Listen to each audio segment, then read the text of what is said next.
Hello everyone, welcome to another tutorial, and this time a Sins of a Solar Empire 2 tutorial where I have found a few values that I think you might want to take a look at.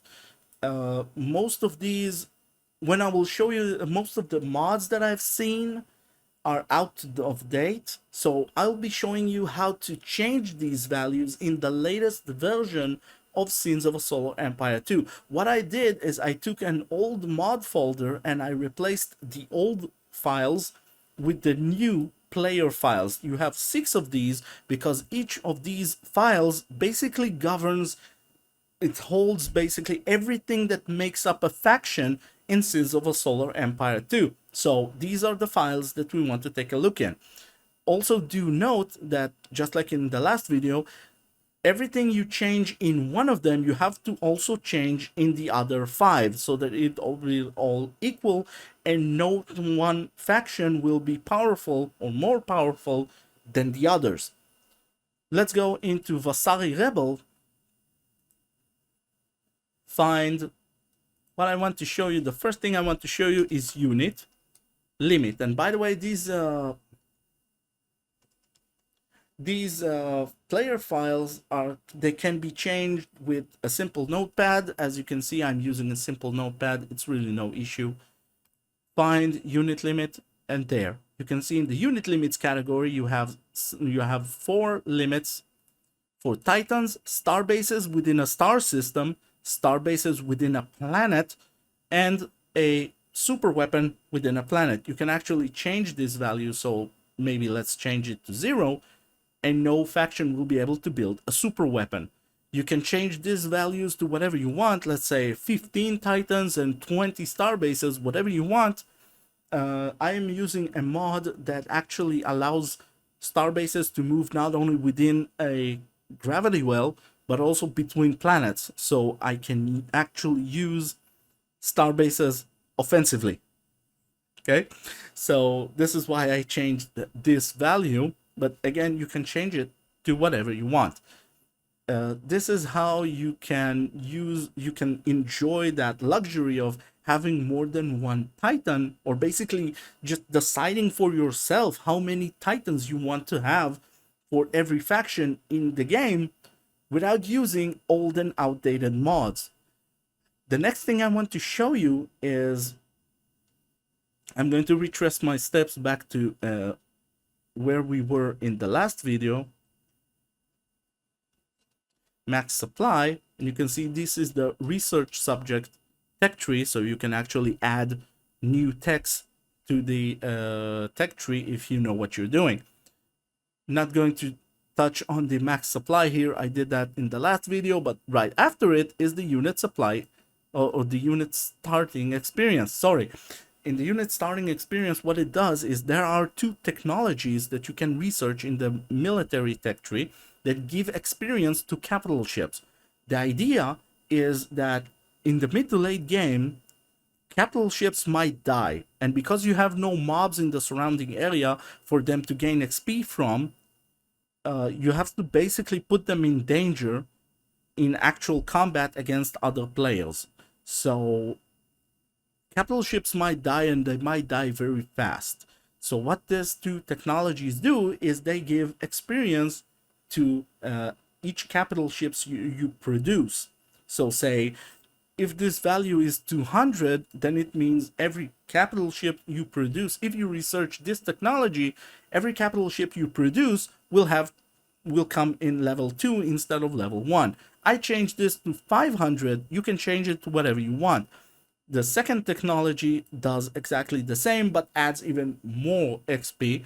But instead of 700, I changed it to 900. So my capital ships will roll off the factory already, say level 5 or something, which might help them fare a lot better in the mid to late chaos that is large amounts of fleets clashing one another. And again, there is a 6 titan unit limit here, and I did this for all the factions, so up to 6 titans might be roaming around for each faction. So you must have capital ships of very high levels just to try and combat this.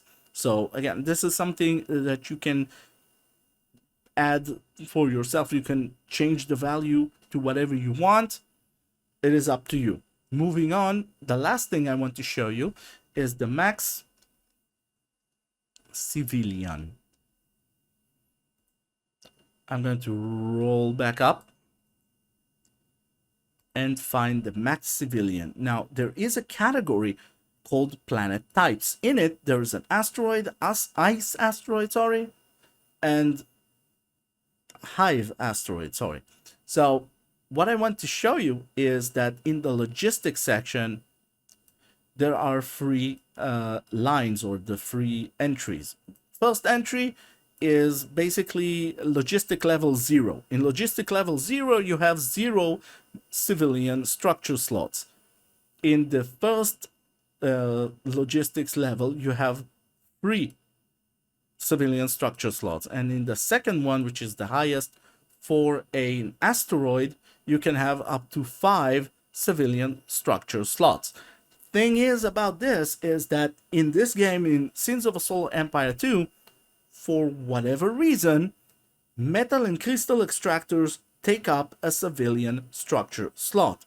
So by having just up to 5 of them, you must decide whether you want to maximize your mining of resources or not maximizing the mining of, say, crystal and metal, and instead using one of these civilian slots for, say, a research station or whatever.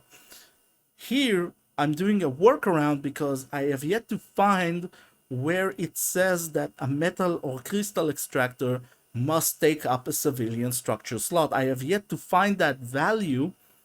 When I'll find it, I'll do a video about it, but I haven't found it yet. So instead, I'm doing a workaround by giving myself higher or more civilian structure slots. I'm using a higher limit.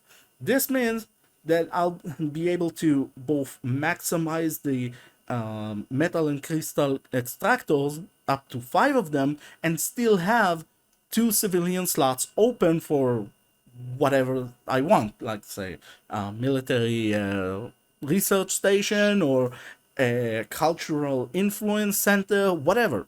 So yeah, this is sort of a workaround. Just do know that if you change it for one asteroid, after that you also have to change it for ice asteroids as well as hive asteroids.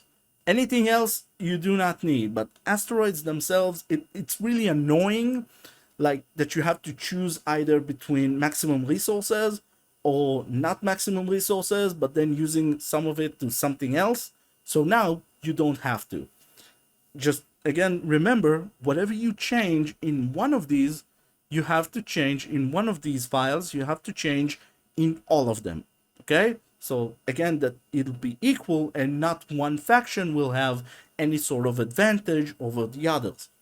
Anyways, this has been the tutorial.